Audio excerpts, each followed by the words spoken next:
একটা বেশ সুন্দর কালারের R15 দেখা যাচ্ছে এখানে। এটা মনে হয় নিউ গ্রাফিক্স আর নিউ স্টিকার। একটু কি অবস্থা ভাইয়া? হালকা পাতলা একটু উঠায়া দেখি কি অবস্থা। তবে ভাই এটার প্রতি আমার একটা দুর্বলতা আছে, যদিও এই অরেঞ্জ কালারের রিম না, আমার কাছে কালো রিমই ভালো লাগে, বাট এই মিটার অ্যান্ড সব কিছু এটার প্রতি দুর্বলতা। হ্যাঁ, মেরা দুর্বলতা। হ্যাঁ,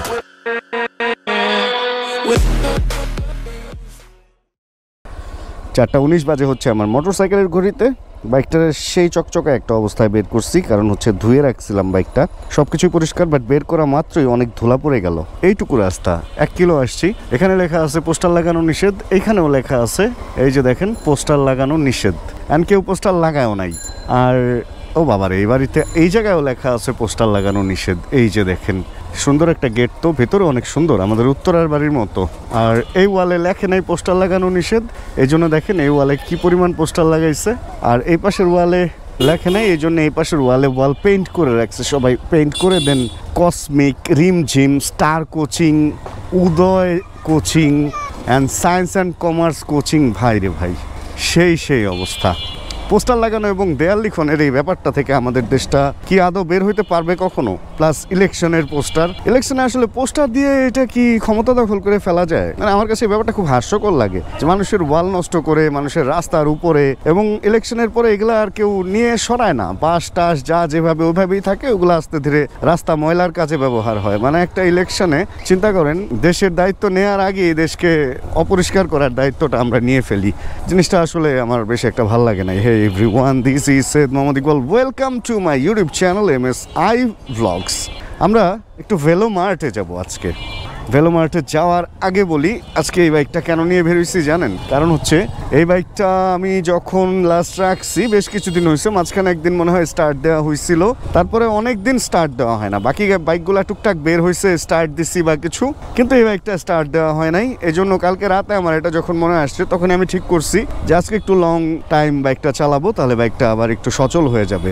বাইক ফেলে রাখতে নাই। শীতের দিনে তাও তো ফেলে রাখা যায়, বৃষ্টির দিনে ফেলে রাখলে বিপদ। শীতের দিনে আবার টায়ার এগুলাতে টায়ারে একটু ঝামেলা হয়। তবে একটা জিনিস মাথায় রাখবেন, শীতের দিনে বাইক যদি দীর্ঘদিন পরে থাকে, তাহলে টায়ারের উপরের অংশটা একটু শুষ্ক হয়ে যায়, তো কিছুক্ষণ একটু বুঝে শুনে চালাবেন।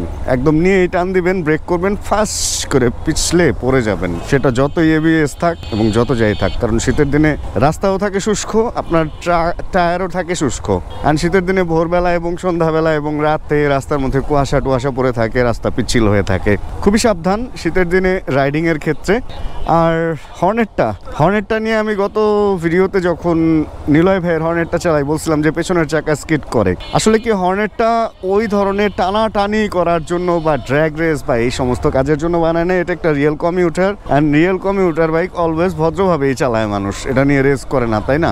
তা আমি এখন যেভাবে চালাইতেছি শহরে, আমি যেভাবে বাইক চালাই, এভাবে যদি আপনি হর্নেট চালান, আপনার পেছনের চাকা কখনোই স্লিপ করবে না। বাট আছে না, অনেক সময় হাই স্পিডে আমরা থাকি, হঠাৎ সামনে কিছু চলে আসে, সেই ক্ষেত্রে এই বাইকটা যেহেতু সিঙ্গেল চ্যানেলে বেস, এটার পেছনের ব্রেকটা একটু স্লিপ করে, এটা মানতেই হবে। যদিও টায়ার ওয়াইডার, বাট তারপরেও স্লিপের একটা ঝামেলা আছে। এরকম হুট করে ধরুন ওভারটেক করতে গেছেন, সামনে থেকে কিছু আসলো, পেছনের চাকাটা স্লিপ করতেই পারে, ধুলাবালু বা কাদাতে তো অবশ্যই। এই প্রবলেমটা আছে ভাই এই বাইকে, এটা মেনে নিতেই হবে। আচ্ছা, আমরা হচ্ছি এই যে এলাকাটার নাম আমি জানি না, আমি টেকনিক্যালের রোড বলি সবসময়। এদিকে সম্ভবত আনসার ক্যাম্প, বাংলা কলেজ, অনেক কিছুই আছে। অ্যান্ড ধুমায়া এখানে মোটরসাইকেল ধরতেছে ভাই, ধুমায়া দেখেন, যেই বাইক আসতেছে সেই বাইকই ধরতেছে। এখন কোনো কারণে যদি আমি এদিকে আসতাম, তাহলে আমার বাইকটাও ধরতো। এই যে দেখেন, এই যে বাইকটা ধরে ফেলছে। একজনের আবার হেলমেট নাই, তো হাতও মিলাই ফেলছে আরেকজন। মানে সাংবাদিকের স্টিকার লাগানো সামনে, অ্যান্ড যা ট্রাফিক পুলিশের সাথে হাত মিলাইতেছে। আরে কি অবস্থা! মানে আমারে ছাইরা দেন, আমি সাংবাদিক। একটা কথা আমি বলতে চাই, যারা পুলিশে আছে, যারা ফায়ার সার্ভিসে আছে, ডিফেন্সে যারা আছে, এবং যারা সংবাদকর্মী যারা, তাদেরকে আমরা দেখি যে পুলিশ একটু স্পেশাল ছাড় দেয়, তাদেরকে আটকায় না, এই না সেই না। কারণ কি, তারা হয়তো পরবর্তীতে নিউজ টিউজ করে বা পিছু লাগলে ঝামেলা, সাংবাদিক পিছনে লাগলে ঝামেলা আছে বলে না। বাট আমার মনে হয় এদেরকে আরও বেশি করে ধরা উচিত। কারণ একটা সাংবাদিক, তুমি বেটা সারা দুনিয়ার খবর নিয়ে মানুষকে জানাও, তুমি এত ন্যায় নীতির বাণী ছাড়ো, আর তোমার বাইকেই কাগজ নাই। বেশিরভাগ সাংবাদিকের বাইকেই দেখবেন ডেট ফেল, তারপরে হয়তো অন্যের বাইক চালাইতেছে, হয়তো রেজিস্ট্রেশনই হয় নাই, অন টেস্ট সাংবাদিক লাগায় ঘুরতেছে আর কি। এবং পুলিশের ব্যাপারেও এই ধরনের বেশ কিছু ব্যাপার স্যাপার আছে, যেখানে চোরাই বাইক আসলে পুলিশ ধরার কথা, ওইখানে যাক এটা একটা কন্ট্রোভার্সিয়াল ব্যাপার, এই ব্যাপারে আমরা না যাই।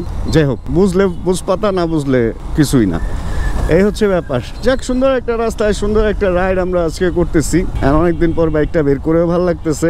এই বাইকের সামনের ব্রেকটা ভাই করা নিলয় ভাই এটার সামনের ব্রেক আপগ্রেড করার জন্য এটার মধ্যে মাস্টার সিলিন্ডার চেঞ্জ করছে, এটার মধ্যে ডিস্ক চেঞ্জ করছে, বিশাল ব্যাপার স্যাপার করে ফেলছে। বাট আমার কাছে এটার ফ্রন্ট ব্রেকটা অনেক বেশি ভালো লাগে। আমি জানি না এটার প্যাড হয়তো ভালো, ব্রেকিংয়ের ক্ষেত্রে ব্রেক প্যাডটা খুব বড় একটা ভূমিকা পালন করে ভাই। এটা আমার MT-15 লাগানোর পর আমি বুঝছি। MT-15 আমি যখন প্রজেক্ট ওয়ানের ব্রেক প্যাডটা লাগাইছি ভাই, আমার ব্রেকিং বাইটই চেঞ্জ হয়ে গেছে ভাই, স্টক থেকে অনেক ভালো হয়ে গেছে। সো হয়তো আফটার মার্কেট ব্রেক প্যাড লাগাইলে আপনার ডিস্ক বেশি ক্ষয় হবে, বা হয়তো এমনও হইতে পারে আপনার প্যাড বেশি ক্ষয় হয়ে যেতেছে, তাড়াতাড়ি শেষ হয়ে যেতেছে।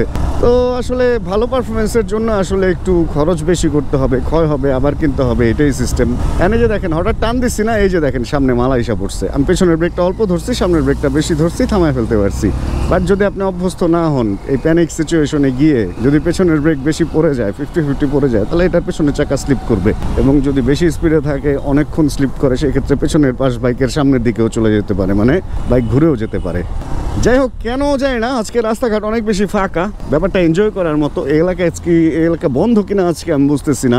দেখেন রাস্তাঘাট অনেক বেশি ফাঁকা, কোনো বাস দেখা যাইতেছে না, কিছুই না। 4:26 বাজে, সেই হিসাবে এই টাইমে আসলে রাস্তা অনেক ভিড়ভাট্টা জ্যাম থাকার কথা। বাট হয়তো কোনো অভিযান বা কোনো কিছু চলতেছে বা কিছু, এই জন্য হয়তো রোডঘাট এরকম ফাঁকা। এটা হইতেও পারে, কারণ যে হারে পুলিশ বাইক ধরতেছে দেখলাম। একটা জিনিস মাথায় রাখবেন, রাস্তা যখন ফাঁকা থাকবে তখন কিন্তু রাস্তায় পুলিশ চেক টেকের পরিমাণ বাড়ায় দেয়। রাস্তা যখন ভিড়ভাট্টা থাকে তখন চেক টেকের পরিমাণ এত বাড়ায় না, কারণ তখন তারা এই জ্যাম ট্যাম ছোটানোর কাজেই লিপ্ত থাকে, ব্যস্ত থাকে। কিন্তু ফাঁকা রাস্তায় আসলে ওনারা অনেক সুযোগ পায়, ওনারা ফ্রি থাকে, আর ওই টাইমটা ওনারা কাজে লাগানোর চেষ্টা করে। এখানেও পুলিশ আছে, বাট আমাকে ডাক দেয় নাই। যাক, ডাক দেয় নাই, এটাই হচ্ছে বড় কথা। আর আর আর আমরা কই আছি, এটা হচ্ছে 1 নম্বর যেই ওভারব্রিজ, ওইটার নিচে, অ্যান্ড গোল চত্বরটা হচ্ছে ওইখানে। চলেন আগাই। দেখেন একটা অবস্থা, বলছিলাম না যে 1 নম্বর গোল চত্বর এটা, অ্যান্ড গোল চত্বরের অবস্থাটা দেখেন, পানি দিয়ে রাস্তার অবস্থাটা। একটা মানুষ তার গাড়ি বা বাইক যে পরিষ্কার রাখবে, এই রাস্তার মধ্যে কিভাবে পরিষ্কার রাখবে, রোডটারে কি করে দিয়ে গেছে পানি দিয়ে, মানে ঝাড়ু না দিয়ে এভাবে যদি রোডের মধ্যে পানি দেয় ময়লা রাস্তার মধ্যে, তাহলে বাইক গাড়ি এগুলো তো কাদা কাদা হয়ে যায় ভাই। এটা সরকারের এটা কি উদ্যোগ বুঝলাম না। আমরা যারা বাইক চালাই বা আমরা যারা, মানে কোনোভাবে আপনি যত স্লোই চালান, চাকা গড়ায় পানিও তো রিমের মধ্যে আসবে, তাই না? এইখানে কি কোনোভাবে সম্ভব এভাবে যদি রাস্তা ভিজায় রাখে ভাই? বাইক ধুয়ে টুয়ে কতক্ষণ পরিষ্কার রাখবেন আপনি চাইলেও? মানে এটা হয়ে গেছে ব্যাপারটা, বৃষ্টির মধ্যে আপনি যদি বের হন, যতই ছাতা নেন যাই করেন, একটু বৃষ্টির ফোঁটা ছেটা আপনার গায়ে পড়বেই, তাই না? তো ব্যাপারটা হয়ে গেছে বাংলাদেশের এরকম, আমরা নোংরামিতে এমনভাবে জড়ায় গেছি, এটা গভর্নমেন্ট বলেন, আমরা সাধারণ জনগণ বলেন, সবাই নোংরামিতে এমনভাবে জড়ায় গেছি। এই নোংরামি থেকে ভাই বের হওয়াটা, মানে আপনি যতভাবেই ভালো থাকতে চান, আপনাকে ময়লা করবেই। কোনোভাবে সম্ভব? এই যে রাস্তাটা, এই রাস্তার মধ্যে আপনি পরিষ্কার পরিচ্ছন্ন একটা যানবাহন নিয়ে আপনি কোনো জায়গায় যাবেন, আমার বাইকটা পুরা ধোয়া, কিন্তু এখান দিয়ে যদি এখন আমি স্পিডে চালাই, অবস্থাটা কি হবে একবার চিন্তা করেন। আমি এখন 15 স্পিডে চালাইতেছি, এতেই তো আমার চাকা টাকার অবস্থা খারাপ হয়ে যেতেছে, আমি জানি। অলরেডি আমার পায়ে পানি ছিটতেছে, আর কত স্লো চালাবো বলেন? মানে এটা একটা হইল। ফাইনালি হচ্ছে আমরা ভেলো মার্টে চলে আসছি, আর এখানে গাছও লাগানো হয়েছে, কাঠবাদামের একটা গাছ লাগানো হয়েছে, বেশ দুর্বল, বাট এটা সবল হয়ে যাবে। কাঠবাদামের গাছ খুব অল্প দিনে অনেক বড় হয়ে যায়। এই কারণে দেখা যায় নগর বনায়ন করার জন্য রাস্তার পারে বা রাস্তার মাঝখানে বা এই সমস্ত জায়গায়, মাঝখানে না, রাস্তার পাড়েই লাগায়, কারণ এটা ছড়ানো তো, মাঝখানে হলে অ্যাক্সিডেন্টের কারণ হবে। দেখছেন এটা কোনো কথা? চাক্কা চুক্কা ওই যে ভিতরে সব ময়লা হয়ে গেছে, এই 15তে চালায় আইসা। মানে আপনি কিভাবে আপনার বাইক পরিষ্কার রাখবেন বলেন? দেশের অবস্থা যদি এরকম হয়, কোনোভাবে কি বাইক পরিষ্কার রাখা সম্ভব? কোনোভাবেই না। চলেন আমরা ভেলো মার্টে যেহেতু চলে আসছি, দেখি আজকে ওনাদের বাইক কালেকশন কি আছে। একটা বেশ সুন্দর কালারের, কি অবস্থা, একটা বেশ সুন্দর কালারের R15 দেখা যাচ্ছে এইখানে। এটা মনে হয় নিউ গ্রাফিক্স আর নিউ স্টিকার। একটু কি অবস্থা ভাইয়া? হালকা পাতলা একটু উঠায়া দেখি কি অবস্থা। আচ্ছা, এই হচ্ছে বাইকের ডিজাইন, অনেকটা পার্ল টাইপের, একটু গোল্ডেন শেডের একটা কালার। অ্যান্ড AR15টা মনে হয় না আপনারাও কেউ দেখছেন। এই কালারটা আমি আমার লাইফে ফার্স্ট দেখলাম, নতুন চমক মনে হইতেছে এটা আমার কাছে। সব কিছু এক। এটা কি এম? এটা তো ইন্দোনেশিয়ান এম মনে হচ্ছে। না এটা তো ইন্ডিয়ান। ও আচ্ছা, এগুলাতে তো ইউএসডি আসে। এইটা তো ভাই ইন্ডিয়ান এম নাকি এম নাকি ভার্সন 4 মেবি। আচ্ছা হবে কিছু একটা, বাট কালারটা দেখছেন ভাই, ভালো লেগে গেছে শুরুতেই, প্রথমে মনটা ভালো হয়ে গেল। এরপরে এটা হচ্ছে কার্বন আইকন পারফরমেন্স। আইকন কি বোঝেন? এই যে এটার এখানটা দেখেন এরকম, অ্যান্ড আইকনের এখানটা হচ্ছে এই যে এরকম অনেকগুলো সুইচ থাকবে। এটা silver M, carbon silver M যেটা, এটাও কার্বন সিলভার এম, অ্যান্ড এটা হচ্ছে ব্ল্যাক সিলভার এম, অ্যান্ড এটা হচ্ছে মনস্টার এম, অ্যান্ড এটা হচ্ছে সেই বিখ্যাত খারাটানের FI ভার্সন, অ্যান্ড এটা হচ্ছে MT15, এই যে বড় ডিসপ্লের MT15। বাট এগুলাতে ব্যাটারি কানেকশন দেওয়া থাকে না, এই কারণে এই ডিসপ্লেটা আমি এখন আপনাদের সাথে শেয়ার করতে পারতেছি না। বাট আমার খুব ইচ্ছা আছে যে MT15 আপনাদের কারো কাছে যদি এই BS7 TFT মিটার সহ থাকে, প্লিজ আমাকে একটু দিয়েন। আমি একটু অডিয়েন্সদের সাথে আমার এক্সপিরিয়েন্সটা শেয়ার করতে চাই MT15টা পাওয়ার দিয়ে, বা একটু চালাইতে যদি দেন আর কি, যদি কারো কাছে থাকে। এটা ইন্দোনেশিয়ান ভার্সন 3, অ্যান্ড আমার সবচেয়ে favourite model, favourite colour and favourite graphics and sticker. তবে ভাই এটার প্রতি আমার একটা দুর্বলতা আছে, যদিও এই অরেঞ্জ কালারের রিম না, আমার কাছে কালো রিমই ভালো লাগে, বাট এই মিটার অ্যান্ড সব কিছু এটার প্রতি দুর্বলতা, হ্যাঁ মেরা দুর্বলতা। হ্যাঁ চলেন দেখি ভেতরে সেকেন্ড এই রয়্যাল এনফিল্ডের যে কম দামি একটা রয়্যাল এনফিল্ড আছে, এই রয়্যাল এনফিল্ডটার দাম কিন্তু কম, মানে কম বলতে হচ্ছে এটা নতুন অবস্থায় এটার দাম কম। এটা আর আরেকটা কালার আছে কি যেন হোয়াইট, ওই দুটার নতুন অবস্থায় দাম কম, বাট যারা কালো চায় তাদের জন্য একটা ভালো একটা অপশন, কম দামে ভালো জিনিস, রয়্যাল এনফিল্ড হান্টার। অ্যান্ড চলেন আমরা দেখি ভেতরে কি কি জিনিস আছে। ভেতরে আছে হচ্ছে এগুলো অবশ্য সব সেকেন্ড হ্যান্ড, স্পেশাল এডিশনের SF আছে, নর্মাল 24-এর কালারের SF আছে, এটা সম্ভবত 24 না 25 আমি শিওর না, বাট এটার দামও বেশি, স্পেশাল এডিশন। জিক্সার এখানে একটা ভার্সন 4 আছে, অ্যান্ড এই যে আমি যে হর্নেটটা নিয়ে আসছি এরকম হর্নেটও একটা আছে। আরে হর্নেট তো এরকম দুইটা আছে দেখা যায়, এইটা আর এটা কিন্তু এক হর্নেট না। ওইটার মধ্যে স্টিকার হচ্ছে সিলভার অ্যান্ড রেড, এটার মধ্যে শুধু সিলভার। দুইটা কি আলাদা মডেল? হ্যাঁ ওইটা গ্লসি, এটা ম্যাট। আচ্ছা এই দুইটা হচ্ছে ম্যাটের দুইটা শেড। এই যে যারা জানেন না তাদেরকে জানায় রাখি, দেখেন ম্যাটের মধ্যে মানে ব্ল্যাকের মধ্যে কিন্তু দুইটা, এটা সিলভার টাইপের ম্যাট আর এটা গ্লসি ব্ল্যাক। এছাড়াও ওই যে এক্সব্লেড অ্যান্ড এগুলা পালসার, এই যে কার্বন এডিশন নাকি, না এটা কার্বন পরে করা হয়েছে, এটা ব্ল্যাক সিলভার। এই আছে এখানে, গ্রেট, চলবে, আমার ফেভারিট বাইক। বাইরে মেবি কোনো একটা সেমিনার বা কোনো কিছু হচ্ছে, অনেক সাউন্ড মাইকের, এই জন্য শান্তিতে ওই পাশে ভিডিও করতে পারতেছি না। অ্যান্ড বাইকের কালেকশন দেখলাম, অনেকক্ষণই এখানে ছিলাম, সুন্দর সুন্দর লাইটের আলো চোখে লাগতেছে, ভিডিওতে ভালো লাগলেও চোখের বেশ আলো, বেশ কিছু বাইকের কালেকশনে দেখলাম, ভালো লাগলো। বাইকের সাথে সময় কাটাইতে আসলেই ভালো লাগে, আমার মজা লাগে। বিভিন্ন বাইক ধরলে, বিভিন্ন বাইকের এক্সপিরিয়েন্স নিলে এক্সপিরিয়েন্স বাড়ে, অ্যান্ড এই এক্সপিরিয়েন্সগুলো আসলে আপনাদের সাথে শেয়ার করতে পারি। যাক, নতুন পুরান অনেক রকমের বাইকই দেখলাম, অ্যান্ড একটা বাইক আমার সত্যি কথা অনেক বেশি ভালো লাগছে। এদিকে একটু মাইকের আওয়াজ, এটা একটু ক্ষমা সুন্দর দৃষ্টিতে দেখবেন। যে বাইকটা হচ্ছে ওই যে সামনের এই বাইকটা, ভাই এইটা মানে আমার মনের ভিতরে গেঁথে গেছে। এই বাইকটা আমি চিন্তা ভাবনার মধ্যে রাখবো যে আসলে এই বাইকটা কি নেওয়া যায় কি না। আসলে কালারটা মানে এটা একটা A1 লাগছে কালারটা, হঠাৎ করে দেখছি তো চোখের মধ্যে লেগে আছে। যাক, সন্ধ্যা হয় একটা অবস্থা, আমরা এখানে আর বেশি সময় নষ্ট করব না, বাইক দেখা শেষ, চলেন আমরা এদিক থেকে বের হয়ে দেন আবার বাইক হেলমেট ক্যামেরায় ব্যাক করি। আচ্ছা, ভেলোমার্ট দেখা আমাদের শেষ, চলেন বাইক স্টার্ট দেই। অ্যান্ড ভেলোমার্টের একজনই আমার বলতেছে এই বাইকটা নাকি একদম শোরুম কন্ডিশন। আসলে কিন্তু বাইকটা দেখেন একটু ময়লা হয়েছে, তারপরেও এখনো পর্যন্ত কত চকচকে একদম নতুন লাগতেছে। এই এখানে কি যেন হইতেছে, মাইকে অনেক সাউন্ড। চলেন এদিক থেকে চলে যাই, ভিড়ভাট্টা দেখলে ইদানিং ভয় লাগে, বিভিন্ন রকম, জানেনই তো ভয় কেন লাগে, এগুলা নিয়ে আর কথা নাই বললাম। এই ফোন দেয় কে আমাকে? শুভ ভাই, ঠান্ডা পড়ে গেছে। অ্যান্ড আজকে বুদ্ধি করে কি করছি জানেন, আমি একটা মোটা উইন্ড ব্রেকার আমার ব্যাগের মধ্যে নিয়ে বেরোচ্ছি। অ্যান্ড যে ঠান্ডা পড়তেছে, কিছুক্ষণ পরেই যে পড়া লাগবে এটা বুঝতেছি, আর ঠান্ডার সাথে সাথে শৈত্যপ্রবাহ টাইপের একটা আবহাওয়া তৈরি হইতেছে। আমার যেটা মনে হচ্ছে 2-1 দিনের মধ্যে একটা গুড়ি বৃষ্টি হবে, অ্যান্ড ওই বৃষ্টির পরে শীতটা মনে হয় চলেই আসবে। অ্যান্ড এবার যে শীত বেশি পড়বে এইটা ওয়েদারই বলতেছে।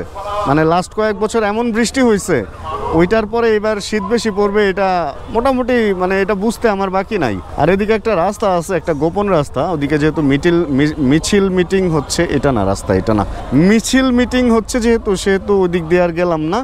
এই যে এই গোপন রাস্তাটা দিয়ে আমরা বের হয়ে যেতে পারবো। অ্যান্ড মিরপুর যে একটা পাহাড়ি এলাকা, মানে মিরপুর যে একটা রাঙামাটি বা চিটাগাংয়ের মতো এলাকা, ওই জিনিসটা এদিকে আসলে খুব ভালো বোঝা যায়। এই রাস্তা উঁচু, এই রাস্তা নিচু, মানে টিলা একটা এলাকা মিরপুর এক সময় ছিল। পরবর্তীতে তো এখন নগরায়ন হয়ে অনেকটা সমান হয়ে গেছে, বাট এক সময় যে টিলা ছিল, এই দেখেন এই পাশে নিচু, এই পাশে আবার এই যে এখন ভুর করে দেখেন আমরা উপরে উঠে যেতেছি, উপরে এই নিচে আসস রে ভাই, দেখছেন কত উপরে উঠে গেলাম, মানে প্রায় একতলা সম পরিমাণ নিচু আর উঁচু রাস্তা এখানে। তাহলে আপনি চিন্তা করেন এই এলাকায় বৃষ্টি আসলে পানি কিভাবে জমবে, যেহেতু এর চেয়েও একতলা নিচে আরেকটা এলাকা এখানে আছে, নিচেরটা টোটালে ডুইবা গাং হয়ে যাবো, তাই না ব্যাপারটা। তো মিরপুর আসলে সত্যি কথা, মিরপুরে টিলার একটা ব্যাপার আছে, এটা এইদিকে না শুধু, কালশির ওই পাশেও কিছু এলাকা দেখলে বোঝা যায়। এই তো আচ্ছা চলেন আমরা এদিক থেকে বের হই। আমার ছোট একটা কাজ আছে, এখানে একটু আরিফ ভাইয়ের সাথে দেখা করবো, অনেকদিন আরিফ ভাইয়ের সাথেও দেখা হয় না, বিরিয়ানি টিরানি খাই না। আজকে যদি আমার ক্ষুধা নাই, আজকে আমি খাওয়া দাওয়া করছি, অন্যান্য মানে দুপুরের খাবার খেয়েই আজকে ভিডিও করতে বেরোইছি। একটু আরিফ ভাইয়ের সাথে দেখা করে দেন আবার চলেও যাব, খুব বেশিক্ষণ থাকবো না। এই তো চলে আসছি বিএসবিতে। আরিফ ভাইকে আসলে আছে না ঘুমায় কে জানে, আমি আসার আগে যদি ফোন দিছিলাম, বাট সে আছে কি না আমি এখনো পর্যন্ত শিওর না। সম্ভাবনা 50-50 না, ভেতরে ওনাকে দেখা যেতেছে না, ভেতরে ইসলাম ভাই আছে, বাট আরিফ ভাই মেবি নামে নাই। সার্ভার রুম না, লোকটা তো নাই, কি একটা অবস্থা দেখছেন। আমারে বলছে আসেন আসেন আসেন, অথচ সে এখনো পর্যন্ত নামেও নাই। এই ভাইয়া শাহরুখ খান কই? মাত্রই উঠছে? ও তাহলে তো নাম ছিল সে। বাইক যখন এখন স্টার্ট দিতেছি তখন সময় কয়টা বাজে? সময় বাজে হচ্ছে, দাঁড়ান বলতেছি, মিটারটা স্টার্ট হোক, 5:52। অন্ধকার হয়ে গেছে পুরাই।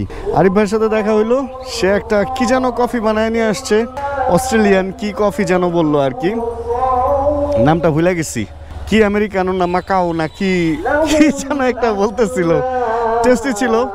বেশ মজা করে খেয়েটে, ওরে মাইক লাগাইছে রে এখানে, বেশ মজা করে খেয়েটে বের হয়ে গেলাম আর কি। আর অন্ধকার হয়ে গেছে, আসলে ভিডিও শেষ করে দিতে হবে। আর আমার যে কাজ ছিল এখানে ওগুলাও সারলাম, টুকিটাকি আরও কিছু কাজ টাজ আছে, কাজ তো আসলে লাইফে থাকবেই। ভাই উল্টে আসছেন আপনি একটা ভোদাই। আচ্ছা যেখানে আমরা ছিলাম সেটা হলো, কাজ টাজ তো থাকে, ওগুলা সেরে টেরে বাসায় ঢুকতে হবে।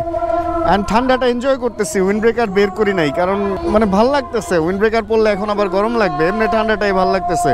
তাহলে আজকের ভিডিওতে থেকে এখানে বিদায় নিয়ে নেই। ভিডিওতে কোনো কিছু ভালো লাগলে প্লিজ একটা লাইক দিয়ে দিন, চ্যানেল যদি নতুন হন প্লিজ সাবস্ক্রাইব করে হয়ে যান আমাদের ফ্যামিলি মেম্বার। জানাবেন কে কোন জায়গায় বসে ভিডিও দেখছেন। আর যতক্ষণ পরবর্তী ভিডিও নিয়ে আমি না আসতেছি, ততক্ষণ এখানে মাইকে তো অনেক আওয়াজ দিয়ে রাখছে রে ভাই। ও আচ্ছা মিলাদ হইতেছে এখানে। আচ্ছা যেখানে আমরা ছিলাম, তাহলে যতক্ষণ আবার পরবর্তী ভিডিও নিয়ে আমি না আসতেছি, ততক্ষণ ইনশাআল্লাহ আমরা থাকবো ভালো, আমরা থাকবো সুস্থ এবং করতে থাকবো চিল ইনশাআল্লাহ। এই যে আমারই আটকাইছে তো আটকাইছে, এটা কিছু করলো, দুনিয়ায় এত লোক থাকতে আমারই আটকাইতে হইলো। জাগা চিল pro. Check the mic and make sure it sound right, boys.